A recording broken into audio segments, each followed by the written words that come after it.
उन्नती live updates, जनतेचा आवाज, सत्याचा प्रकाश. छत्रपती संभाजीनगरमध्ये मोठी कारवाई. मिटमिटा परिसरात 5,65,00,000चा एवज आणि शस्त्रास्त्र साठा जप्त.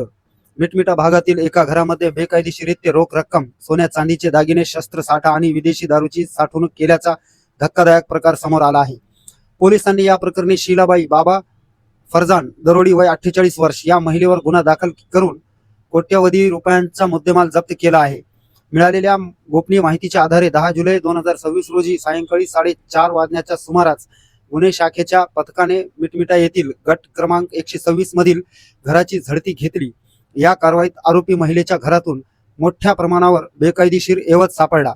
आरोपीने मयत बाबा फरजान दरोडी याचा शस्त्र परवाना बेकायदेशीरित्या स्वतःकडे ठेवून शस्त्र नियमांचे उल्लंघन केल्याचे निष्पन्न झाले आहे. या प्रकरणी पोलीस ठाण्यात विविध कलमान्वये गुन्हा दाखल करण्यात आला असून पुढील तपास पोलीस उपनिरीक्षक शेंबाळे करत आहेत. उन्नती लाईव्ह अपडेट्ससाठी रफिक पठाण.